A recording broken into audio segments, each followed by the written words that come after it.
EMI लिया है तो चुकाना पड़ेगा। 30 जुलाई दोपहर 1 बजे DD नेशनल पर।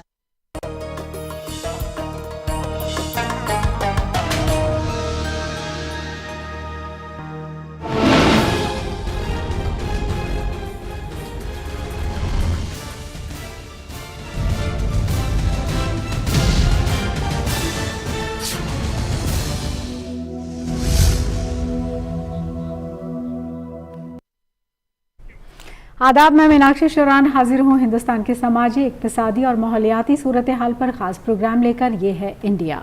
हमारे इस खास प्रोग्राम में आज बात भारत में AI रोबोटिक साइंस से उम्मीदें और इम्कानात की। दरअसल भारत जो अपने डेवलपिंग पॉपुलेशन और टेक्नोलॉजिकल लैंडस्केप के लिए जाना जाता है, आज AI रोबोटिक साइंस ने जॉब क्रिएशन पर गहरा असर डाला है। तो क्या है machine learning, AI robotics, automation और हम भारत के लोग जॉब क्रिएशन पर पड़ने वाले इसके असर का मुकाबला करने के लिए कितने तैयार हैं? इन्हीं सब सवालों पर बात करने के लिए हमारे साथ स्टूडियो में 3 खास मेहमान मौजूद हैं। JNU में प्रोफेसर रमेश कुमार अग्रवाल जी मौजूद हैं। Sir, welcome to the studio. Delhi technical university की former vice chancellor Sridevi Indu हमारे साथ हैं। Ma'am, welcome to the studio. और national institute of robotics and automation से नवीन छाबड़ा जी हमारे साथ मौजूद हैं। Sir, welcome to the studio. तो मैं शुरुआत सर आप ही से करना चाहती हूँ। सबसे पहला सवाल प्रोफेसर रमेश अग्रवाल जी, आप ही से जानना चाहती हूँ, क्योंकि AI को लेकर हम आजकल बहुत बात कर रहे हैं। बहुत ही हम ये कह सकते हैं कि सबसे ज़्यादा न्यूनेस अगर किसी चीज़ में है तो वो आर्टिफिशियल इंटेलिजेंस में है। लेकिन आर्टिफिशियल इंटेलिजेंस जो है वो एक बिग अम्ब्रेला है। एक तो आर्टिफिशियल इंटेलिजेंस के बारे में हमारे व्यूअर्स को बताइए, और उस बिग अम्ब्रेला के अंडर क्या क्या फॉल करता है ये भी बताइए। मीनाक्षी जी, पहले मैं आपको बताऊं कि आर्टिफिशियल इंटेलिजेंस पे जो हम काम कर रहे हैं उसका ऑब्जेक्टिव है कि हम ह्यूमन जिस तरह से सोचते हैं, ह्यूमन जैसे डिसीज़न लेते हैं, क्या वो सोच हम मशीन में प्रदान कर सकते हैं क्या? तो मशीन में वो हम ताकत डालना चाहते हैं कि जैसे ह्यूमन बीइंग सोचता है, डिसीजन लेता है, रीजनिंग करता है, उस तरह से मशीन भी सोच सके, डिसीजन ले सके। अब रही बात AI में, आपने जैसे कहा कि काफ़ी बड़ा अम्ब्रेला है, उसमें बहुत चीज़ें हैं। तो उसमें एक कंपोनेंट आता है NLP, जिसको कहते हैं नेचुरल लैंग्वेज प्रोसेसिंग। क्योंकि आम भाषा में हम बहुत बातें जो करते हैं, लिखते हैं, वो टेक्स्ट के फॉर्म में है, स्पीच के फॉर्म में है। तो उसको समझना, उसके बेसिस पे डिसीजन लेना, तो उसके लिए एक रिसर्च एरिया है NLP, स्पीच प्रोसेसिंग, जिस पे लोग काफ़ी समय से काम करते हुए आ रहे हैं। दूसरा एरिया जो इम्पोर्टेंट इसके अंदर है वो है मशीन लर्निंग। तो मशीन लर्निंग का बेसिक ऑब्जेक्टिव ये है कि हमारे पास जो अवेलेबल ऑलरेडी डाटा हैं उसके बेसिस पे हम चीज़ों को समझ सकें, पैटर्न को समझ सकें, और उस पैटर्न को समझने के बाद नेक्स्ट टाइम अगर कोई उसी तरह का पैटर्न आता है तो मशीन उसके हिसाब से डिसीजन ले सके। तो आम जनता आज के दिन जीमेल यूज़ करती है या याहू मेल यूज़ करती है, हॉटमेल यूज़ करती है। उसमें एक कंपोनेंट है कि जब मेल आ रही है तो जो टेक्स्ट है, टेक्स्ट कंपोनेंट के बेसिस पे मशीन ये डिसाइड कर लेती है स्पैम मेल है या नॉर्मल मेल है। तो वहाँ पर भी एक मशीन लर्निंग कंपोनेंट वहाँ बैठा हुआ है। राइट। अब उसी तरीके से एक कंपोनेंट इसके अंदर और आता है, जो बात आती है कंप्यूटर विजन। तो हमारा ब्रेन कैसे सोचता है, कैसे देखता है, कैसे विजुलाइज करता है, कैसे डिसीजन लेता है। तो मैं ये कहूँगा कि प्रमुख तौर पे ये 3-4 डोमेन्स हैं जो मिलाकर AI बनाते हैं। ऑल राइट, ठीक है। तो हम और जानेंगे इनके बारे में डिटेल, लेकिन हमारे साथ श्रीदेवी इंदु जी हैं, और क्योंकि आप मैम दिल्ली टेक्निकल यूनिवर्सिटी से हैं और हम टेक्नोलॉजी और उसी सब की बात कर रहे हैं, जो स्टूडेंट्स हैं उनके लिए आप इसको एक तरह का बून मानते हैं, एक तरह का प्रेशर मानते हैं, या एक बहुत नई चीज़ और जो कि उनके लिए बहुत सारे डायमेंशंस खोल सकती है, उस तरह से देखते हैं? आप कैसे देख रहे हैं आर्टिफिशियल इंटेलिजेंस को? जैसे सर ने कहा है, machine learning is a part in all the new devices. So उसमें बेसिकली कोडिंग एक इम्पॉर्टेंट पार्ट है।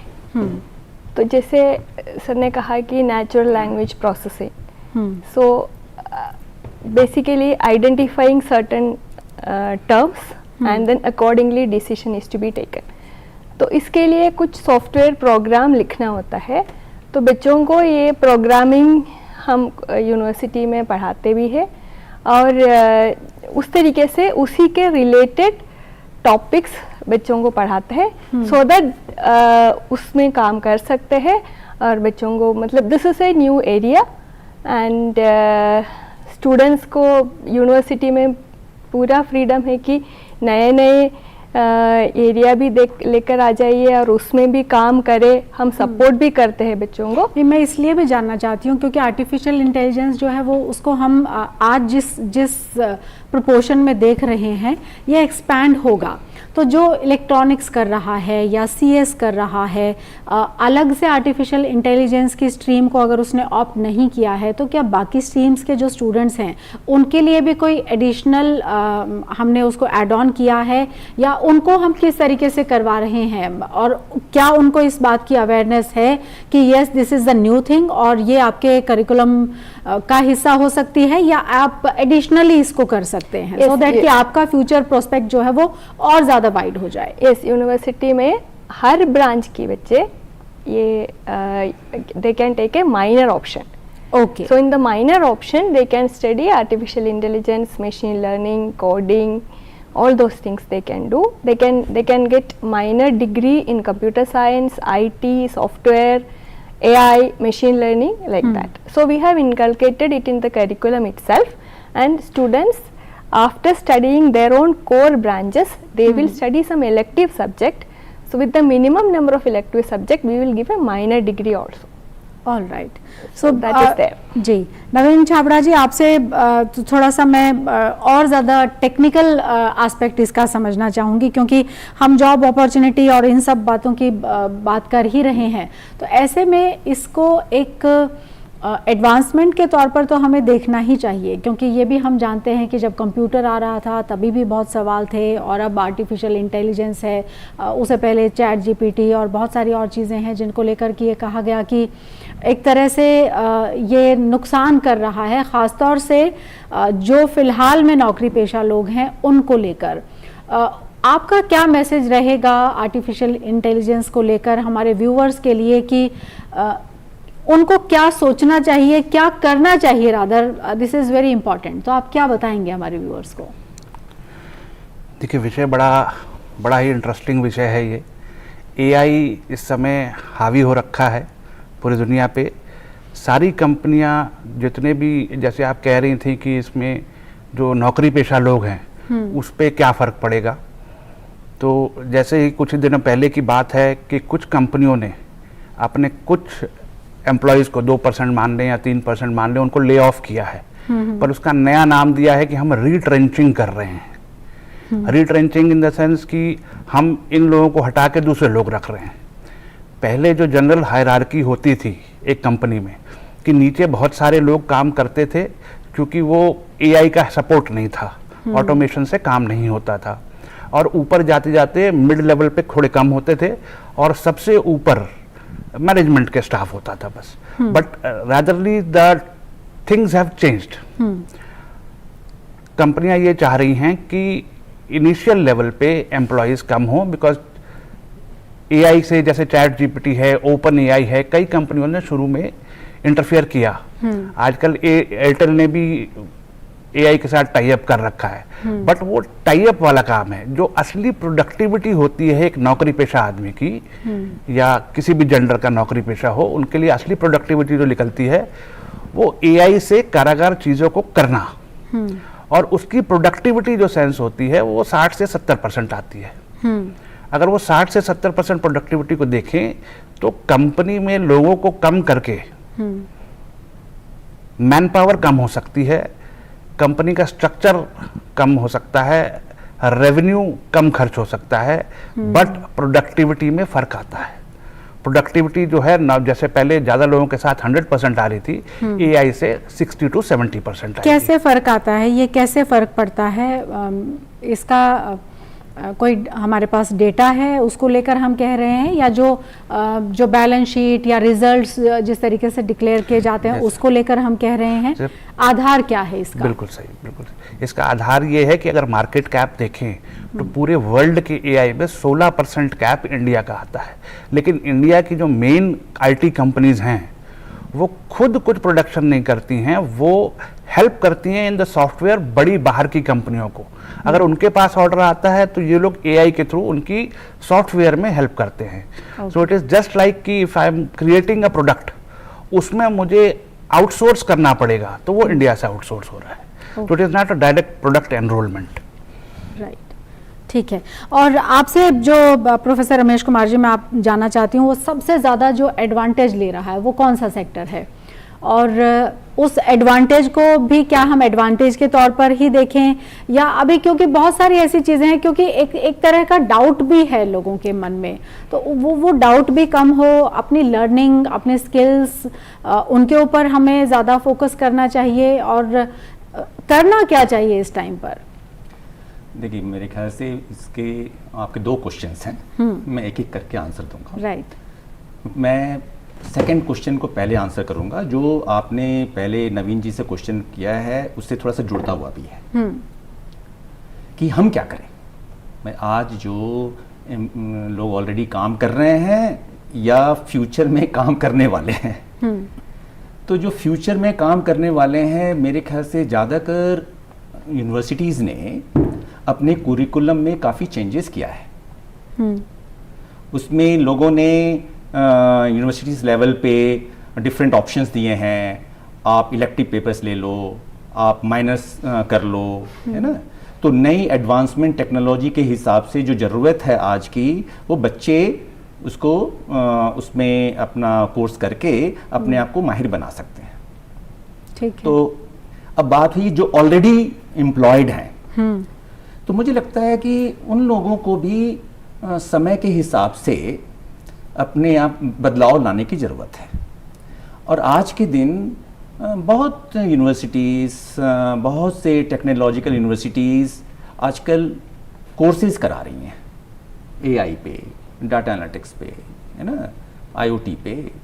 तो डिपेंडिंग अपॉन उनकी जो रिक्वायरमेंट है, मुझे लगता है कि उनको अपने आप को अप स्किल करने की ज़रूरत है। But how it is possible? वो काम कर रहे हैं, उनके लिए बहुत मुश्किल है, या तो फिर वो डिस्टेंस लर्निंग और उस तरीके से हो, प्लस वो शॉर्ट टर्म कोर्स होना चाहिए, ये वाइस वर्सा भी तो हो सकता है। जो कंपनीज ले ऑफ कर रही हैं लोगों को, वो उनको आगे आना चाहिए, और वो इस तरह का एनवायरनमेंट क्यों नहीं क्रिएट कर सकते हैं कि वो इस तरह की जो ट्रेनिंग है वो करवाएं? उस तरह से क्यों नहीं सोचा जा सकता है? मैं ये दोनों चीज़ें देख रहा हूँ। कुछ कंपनीज जो हैं वो अपने एम्प्लॉयज़ को अपडेट करने के लिए कह रही हैं, और उसके लिए वो प्लेटफॉर्म भी और फैसिलिटीज़ भी प्रोवाइड कर रही हैं। ओके, ठीक है। और रही बात कुछ लोगों की, जहाँ पे कंपनीज नहीं प्रोवाइड कर रही हैं, चूंकि इस समय के हिसाब से उनको अपने को अपस्किल करना है, तो मैं ऐसा ट्रेंड देख रहा हूं कि आज के कई लोग जिनकी एज आज के दिन 50, 55, 60 इयर्स की भी हो गई हैं, वो इंटरेस्ट ले रहे हैं, चीज़ों को सीख रहे हैं। तो मैं देख रहा हूँ बदलाव है। या ये हो सकता है कि ये बदलाव मैं अभी सिर्फ दिल्ली में देख रहा हूँ, मेट्रोपॉलिटन सिटीज़ में देख रहा हूँ, छोटे छोटे शहरों में नहीं देख रहा हूँ, लेकिन मुझे लगता है कि समय के हिसाब से उनको सीखने की ज़रूरत है, वो सीख लेंगे। तो ये पहले क्वेश्चन का तो आंसर, सेकंड पार्ट का आंसर ये रहा। राइट। अब आपने जो पहला क्वेश्चन किया कि कहाँ स्कोप है एआई का, तो मुझे लगता है एआई का स्कोप तो आज के दिन हर जगह है। स्टार्ट करें मेडिकल डोमेन में, तो एआई का बहुत स्कोप है, ठीक है। आप बात करें एग्रीकल्चर सेक्टर में, एआई का बहुत स्कोप है। बाहर की कंट्रीज में मतलब वीड डिटेक्ट करना, वीड को हटाने के लिए वो एआई टेक्निक यूज कर रहे हैं, जो मतलब शायद हम लोगों के लिए मुश्किल हो, बड़ी प्रिसाइसली वो मालूम कर पा रहे हैं कहाँ पे कीटाणु हैं और उसी हिसाब से फर्टिलाइजर यूज करके उसका कीटाणु का नाश कर रहे हैं। अब बात आ जाइए, कहते हैं हमें स्पेस सर्च की बात करें, वहाँ पे एआई की जरूरत है। आप बात करिए अंडर सी कुछ हमें एक्सप्लोरेशन करना है, वहाँ एआई यूज हो रहा है। आप बात कीजिए मैन्युफैक्चरिंग की, आप बात करिए कस्टमर सर्विस की, आप बात कीजिए एंटरटेनमेंट की, तो बहुत ऐसे डोमेन हैं जहाँ पे आज के दिन एआई यूज हो रहा है। और आज के दिन एआई का यूज साइंटिफिक कम्युनिटी भी कर रही है। तो वो दोनों तरीके से कर रही है, कुछ गलत भी हो रहे हैं, कुछ अच्छी भी चीज हो रही है। मेरे ख्याल से रिसर्च करना थोड़ा सा आसान भी हो पाया है इससे। ओके, जो जिसके लिए पहले एक्सपेरिमेंट्स बहुत लार्ज स्केल पे करना होता था, जिसमें हमें टाइम बहुत ज्यादा लगता था और कॉस्ट भी एसोसिएटेड होती थी, अब वो एआई के हेल्प से हम कम समय में और इफेक्टिव तरीके से ड्रग डिस्कवरी कर पा रहे हैं। ठीक है, ये तो पॉजिटिव्स हैं, लेकिन मतलब मैं इसको नेगेटिव तो नहीं कहूँगी इंदु मैम, लेकिन मैं ये भी जानना चाहती हूँ कि हमारा जो आईक्यू लेवल है, किसी भी एक स्टूडेंट का जो आईक्यू लेवल है वो हम मेजर करते हैं बहुत सारे बैरोमीटर्स को लेकर, लेकिन जब हम आर्टिफिशियल इंटेलिजेंस, चैट जीपीटी और इन सब चीज़ों की बात करते हैं तो ये तो हम देखते हैं कि they are not using their brains, they are just giving commands और उनका काम हो जाता है और उसी काम को वो सामने पोर्ट्रे कर देते हैं। तो ये किस तरह का अलार्म है या इसमें भी कुछ बेहतर है? कैसे रेट करती हैं आप इसको? What would you say about it? AI के जैसे चैट जीपीटी से हो सकता है बच्चों को नए डायरेक्शन मिल जाएगा, but that can be used for enhancing their creativity. Like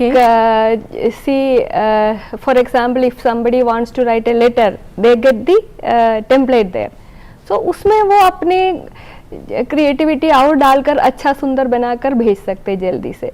सो मैं तो ये तो नहीं कहूँगी कि ये नेगेटिव है, ये पॉजिटिव ही है. सो दैट एक्चुअली एक नया वर्जन ओपन हो रहा है. जैसे पहले जैसे कंप्यूटर आया था, एवरीबडी वाज टेलिंग दैट सबका जॉब चले जाएंगे, ये है, बहुत सारे नेगेटिव थॉट्स आए थे, बट ऐसा नहीं हुआ.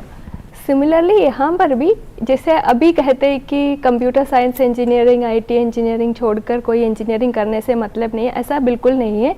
क्योंकि एआई अगर पूरी तरफ से जिस तरीके से एनविशन किया है वैसे इम्प्लीमेंट करना है कि हर फील्ड का नॉलेज चाहिए, पूरा हर फील्ड का नॉलेज है तभी आपको एआई कंप्लीट हो सकता है. तो पहले हो सकता है इंडिविजुअली करा है, अभी मल्टी डिसिप्लिनरी चीज़ें करने के लिए ऑप्शन हो रहे हैं. तो उसी तरह से करिकुलम में भी चेंज आ रहे हैं. तो उस तरीके से अच्छा ही होगा. ये जो एआई की मदद से we can do it. Like Agarwal sir ने जैसे कहा, कह रहे थे कि रिसर्च करने की जो हमारा टाइम, अब लेस टाइम में हम ज़्यादा प्रोडक्टिविटी या ज़्यादा रिसर्च कर पा रहे हैं क्योंकि इंफॉर्मेशन है. तो उस तरीके से, उस नजरिए से ये तो. पर वो इंफॉर्मेशन कितनी ऑथेंटिक है, उसकी फिल्ट्रेशन वगैरह का कुछ प्रोसेस है उसमें? वो बेसिकली वो इसलिए तो कहते हैं मल्टी डिसिप्लिनरी बहुत इंपॉर्टेंट है. नॉलेज इंपॉर्टेंट है यहाँ पर. एआई बिना नॉलेज से एआई बन गया तो वो सही नहीं चलेगा. तो proper whoever is doing it पूरी तरह से उसको समझे और उसी चीज़ को एआई की डॉक्यूमेंट में डाले तभी सही हो सकता है. तो हर फील्ड का नॉलेज इम्पोर्टेंट है. तो इसलिए this is the thing which is supporting the research activities. तो चलिए, जो आप पढ़ाई कर रहे हैं, जो आप सीख रहे हैं, वो तो इम्पोर्टेंट है ही. इसके अलावा एआई को भी आपको ठीक से सीखना है, तब जाकर आपका जो भी काम है वो फुल प्रूफ एक तरह से नजर आएगा.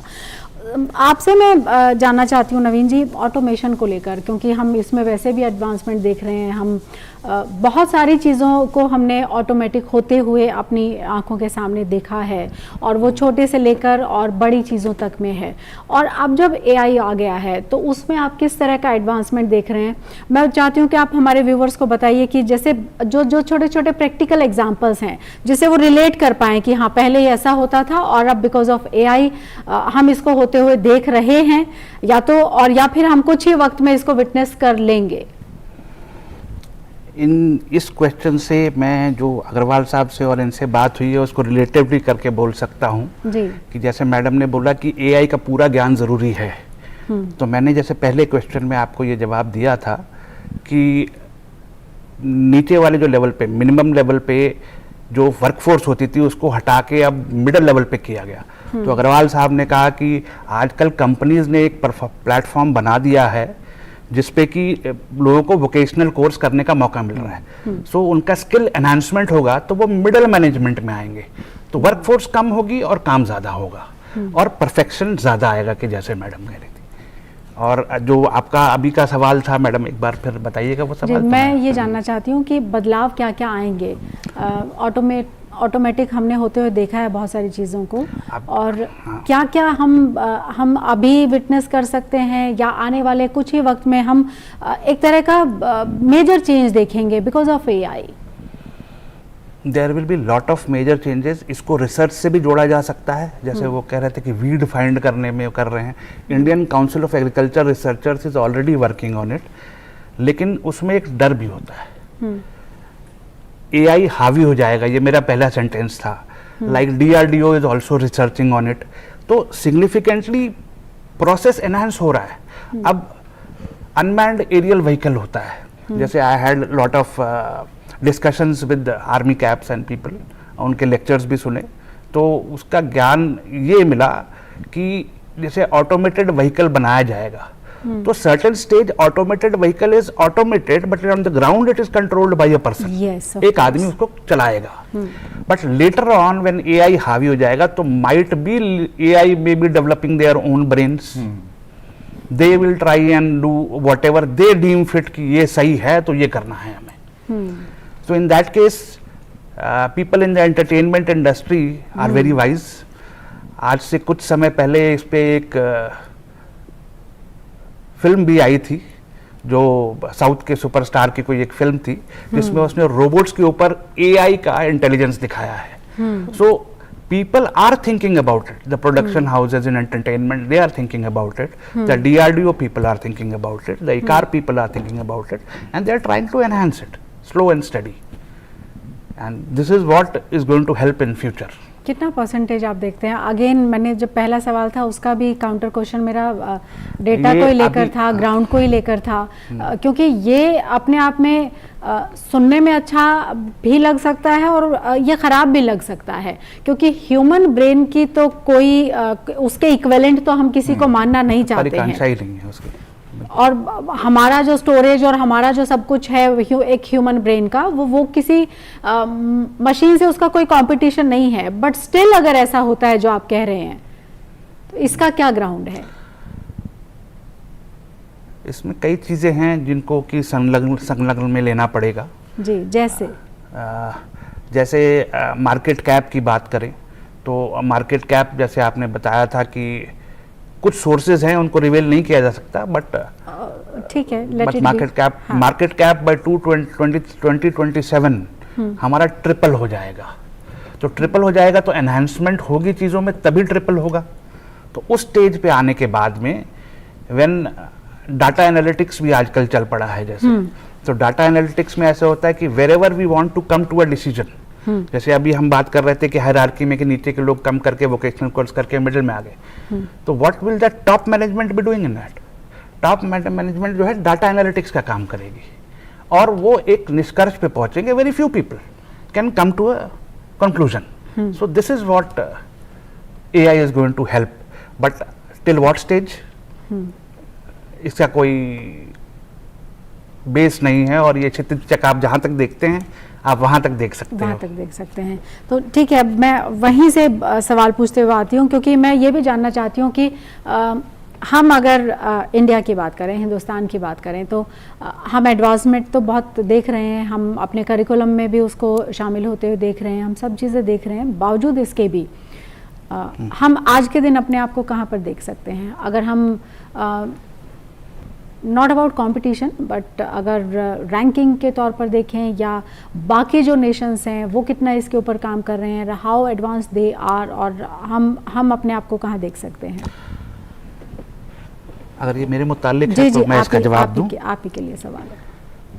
हम इस पे काम तो पूरे शिद्दत से कर रहे हैं, लेकिन ये है कि हमारे पास मेन काम आता है कि नहीं आता। जैसे मैंने पहले ही सवाल में आपको कहा था कि हमारे पास आउटसोर्सिंग का ज़्यादा काम होता है rather than creating our own product.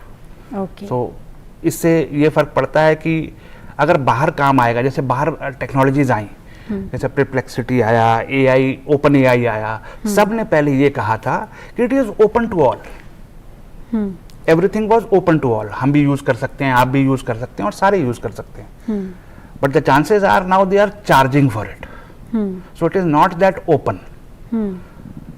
जो रिजल्ट, जो निष्कर्ष हम चाह रहे थे कि 2 साल में आ जाएगा, because everything is paid this days, हो सकता है उसको 3-3.5 साल भी लग जाए। So this is where we are going to reach by 2027 it was, तो अब 2028 तक हम एक लेवल पे पहुंच पाएंगे। ओके, तो मैम मैं आपसे जो जानना चाहती हूँ वो, जैसे बहुत सारी ऐसी चीज़ें हैं, जैसे गूगल ट्रांसलेटर भी आया, हम फ़ोन में जब कुछ टेक्स्ट करते हैं तो भी कई बारी आगे हम देखते हैं कि वो हमें रीड करता है। कुछ अलग तरह के एल्गोरिदम्स हैं, वो ऑलरेडी हम उन सब को चीज़ों को देख रहे हैं। तो आपने जो टेक्नोलॉजी को बदलते हुए देखा है, और आज जब हम आर्टिफिशियल इंटेलिजेंस की बात कर रहे हैं, तो ये जो एक कोऑर्डिनेशन है, बीइंग स्टूडेंट कह लीजिए, या फिर बीइंग कॉलेज और यूनिवर्सिटी कह लीजिए, और एक तरफ इंडस्ट्री है जिसमें कि उसकी रिक्वायरमेंट है, तो ये इनके बीच का जो ब्रिज है, सो उसको हम कितने हद तक फुलफिल कर पा रहे हैं थ्रू आवर एजुकेशन और education system, because that is important. Basically these search engines, Google translators, or even like if you have a photograph, then you will be able to get informations. All these things will help the students, and this will be motivated by students only, because we are not going into that. Because of that, actually whatever the higher level teaching or higher level learning which is going on the university, the students will be able to understand it in a better way. Because if now it is really good that like if some person from in India itself, we have multiple languages, so people may not be able to understand what the word is talking about, or what maybe even the technical words, new technical words. For example, in medicine there are a lot of technical medical terms are there, they may not be able to understand it, but through these Google translators and Google Space, they are able to understand what they are talking about in the correct way.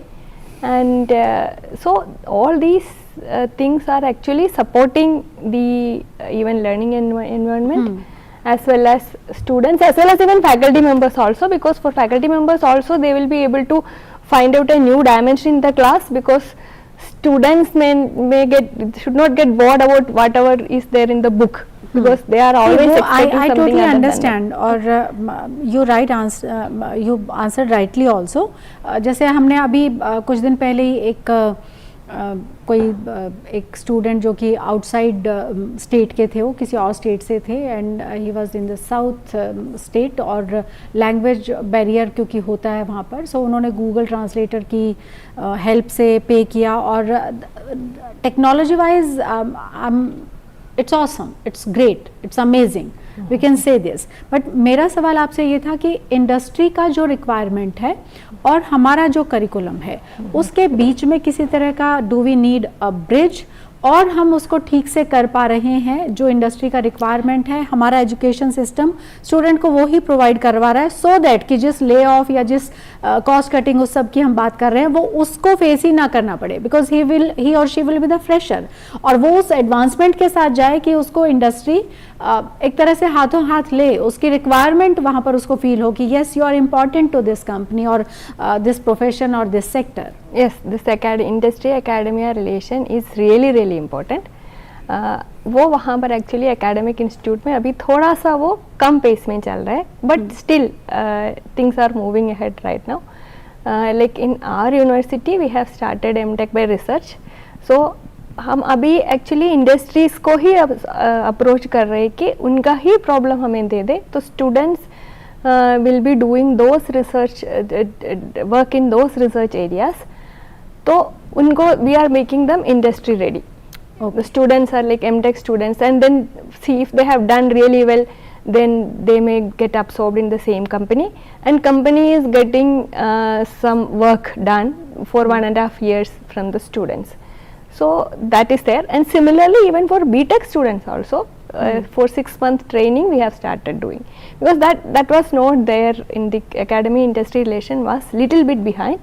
But now we are catching it up like this, in this way. They are simplifying process automation basically. Okay, ठीक है. तो आपसे मैं ये जानना चाहती हूँ professor Ramesh Kumar जी कि हमने क्योंकि रिसर्च की बात की, और रिसर्च जो है वो किसी भी ना सिर्फ एक जो एजुकेशनल सिस्टम है उसके लिए ज़रूरी है, बल्कि वो रिसर्च अदरवाइज़ वो इंडस्ट्री के या बाकी और लोगों के भी वो काम आती है, और तभी वो रिसर्च भी कहलाती है अगर वो उसका कहीं यूसेज है. तो इस सब को लेकर कितना अभी रिसर्च हो रहा है और किस तरह का कोऑर्डिनेशन है, और जैसा मैंने सर से भी पूछा कि बाकी नेशंस के मुकाबले हम कहाँ पर हैं अगर आर्टिफिशियल इंटेलिजेंस की बात करते हैं तो, और एजुकेशन से रिलेटेड आप आई एम श्योर ज़्यादा आंसर कर पाएंगे, लेकिन कहाँ देखते हैं हम अपने आप को? देखिए, आप अगर पूरे भारत देश की बात करें तो यहाँ पर बहुत तरह की इंस्टीट्यूट्स हैं. ISC बैंगलोर भी है, IIT भी हैं, NITs भी हैं, और बहुत यूनिवर्सिटीज़ भी हैं. जवाहरलाल नेहरू यूनिवर्सिटी है, यूनिवर्सिटी ऑफ दिल्ली है, लेकिन कुछ और भी इंस्टीट्यूट्स हैं जहाँ पे मेरे ख्याल से रिसर्च लेवल कम है. तो मैं ये कहूँगा कि अगर हमारे पास हमारे यहाँ जितनी यूनिवर्सिटीज़ और टेक्निकलॉजिकल यूनिवर्सिटी इंस्टीट्यूट्स हैं उसमें 20 to 25% इंस्टीट्यूट में मेरे ख्याल से अच्छा रिसर्च हो रहा है, और वो रिसर्च प्रोडक्शन में भी, प्रोडक्ट डेवलपमेंट में भी कन्वर्ट हो रहा है, और वो इंडस्ट्री में भी यूज़फुल है, सोसाइटी को भी यूज़फुल है. लेकिन ज़रूरत है कि और जो 75 to 80% जो इंस्टीट्यूट्स जो हैं वहाँ पर कैसे रिसर्च इन्वायरमेंट बेटर किया जाए. तो अब इसके ऊपर कुछ डायरेक्शन तो सरकार ने लिया है. मैं बताऊं, अभी हाल में ही ANRF के थ्रू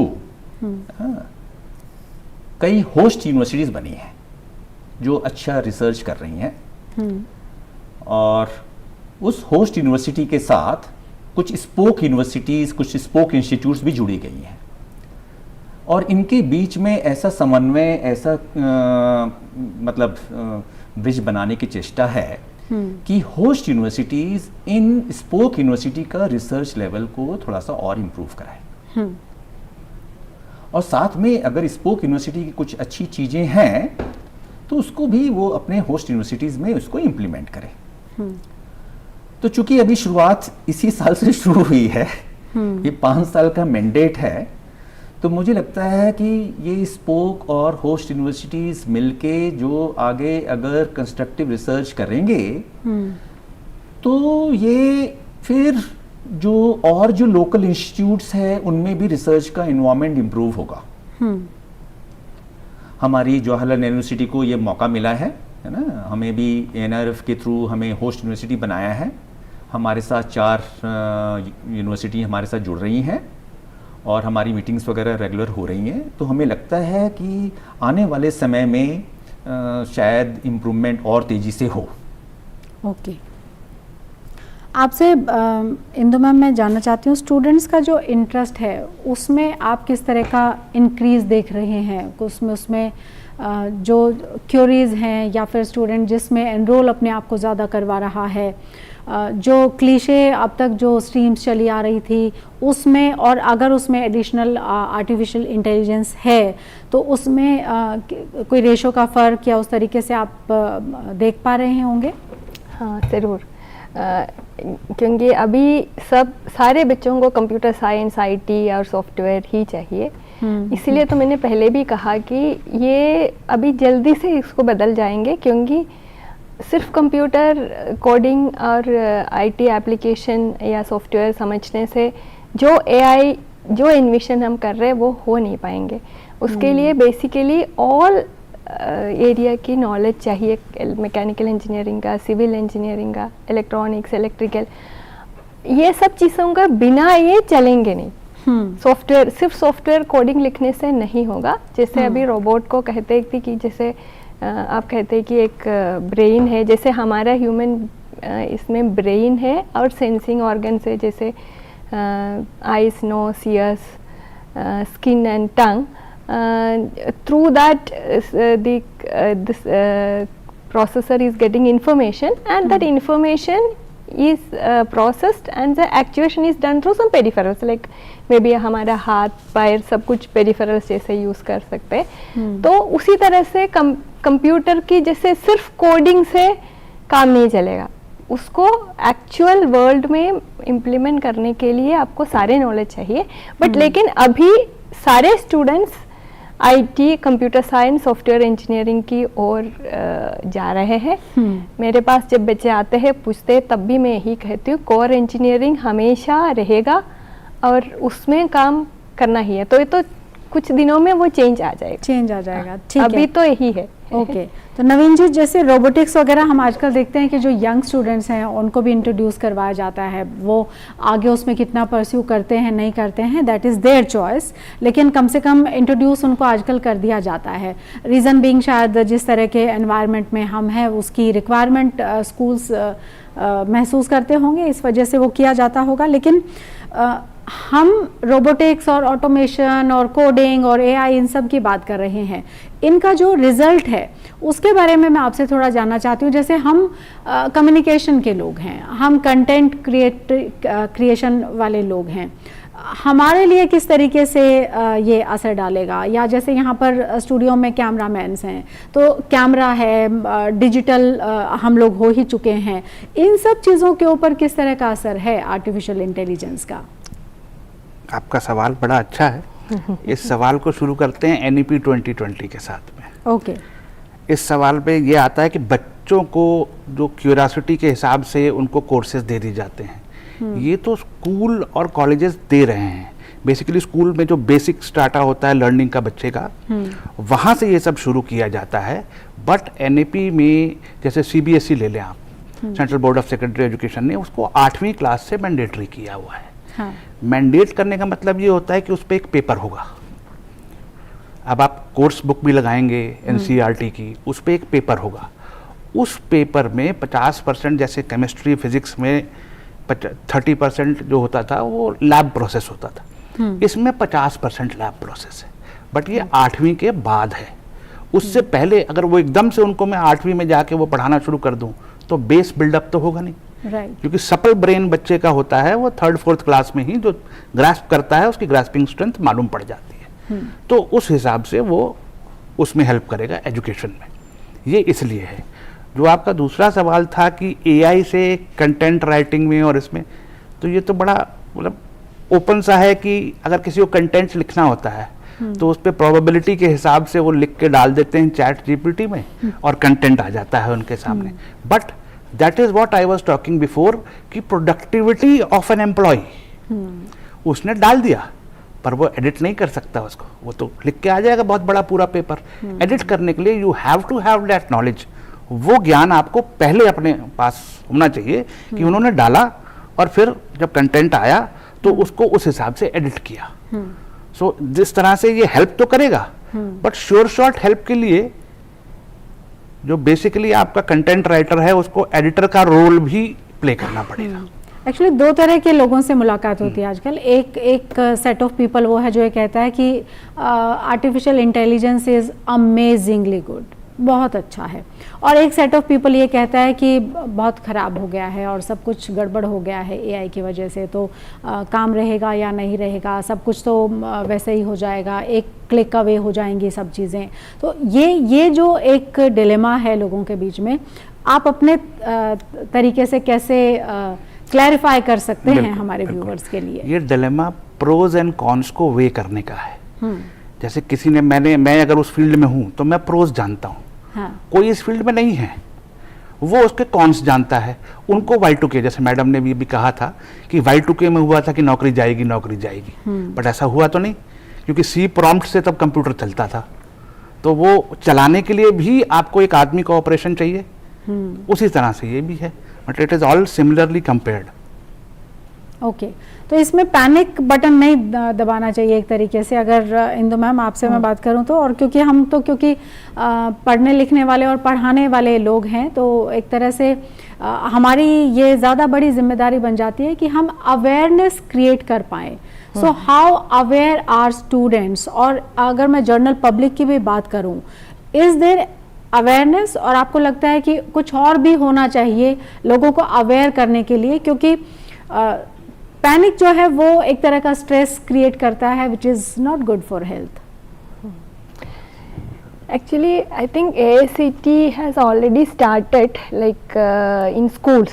जैसे AI की अवेयरनेस, जैसे सर ने भी कहा है कि स्कूल में ही सब्जेक्ट्स डाला जा रहा है, और AICT is like supporting individual schools through some institutions like engineering colleges nearby or all India level में in schools also they are being taught about AI and new technology. Like अभी आ रहे 5G आ रहे हैं, और हमारा जैसे प्रधानमंत्री जी ने जो सेमीकंडक्टर मिशन में भी बहुत सारे इनिशिएटिव कर रहे हैं। तो पहले तो हम लोग सॉफ्टवेयर में अच्छे थे, और सॉफ्टवेयर तो basically people are going outside India and they are working there, but अब हम मोबाइल मैन्युफैक्चरिंग में देखो तो सेकंड इन द वर्ल्ड हो गया।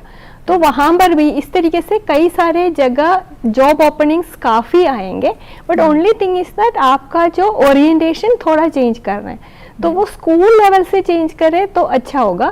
तो AICT अभी स्कूल लेवल में जैसे IoT होगा या इंटरनेट ऑफ थिंग्स है या रोबोटिक्स का, जैसे रोबोटिक्स मतलब जो माइक्रो प्रोसेसर और उसकी बोर्ड से रिलेटेड चीज़ें पढ़ा रहे हैं, 5G कम्युनिकेशन का पढ़ा रहे हैं, ये सारी चीज़ें स्कूल में ही उनको दिखा रहे हैं, पढ़ाते आ रहे हैं, सो दैट हमें भी अपने जैसे अगर वर्ल्ड में बेस्ट बनना है तो वर्कफोर्स भी उसी तरह से जनरेट होना है, तो उस तरीके से चीज़ें हो रहे हैं। So we may come up number 1 very soon.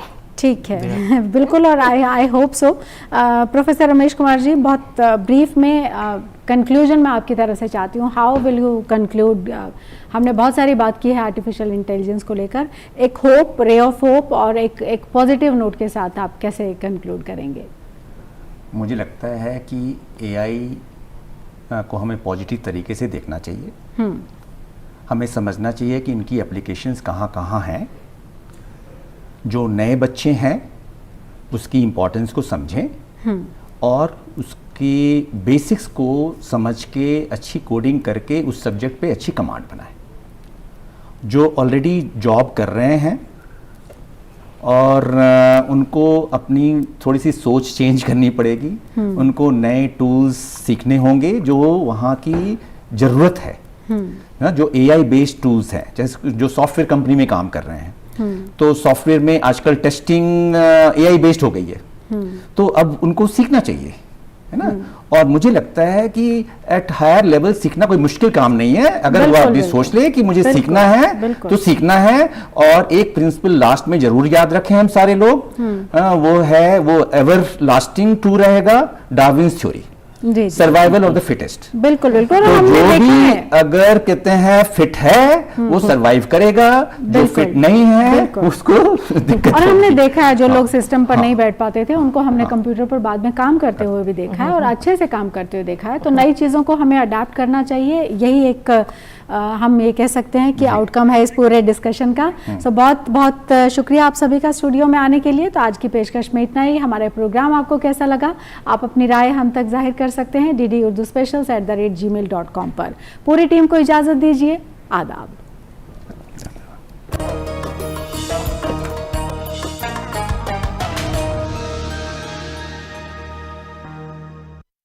Sir peri pulao try करू, मस्त आहे.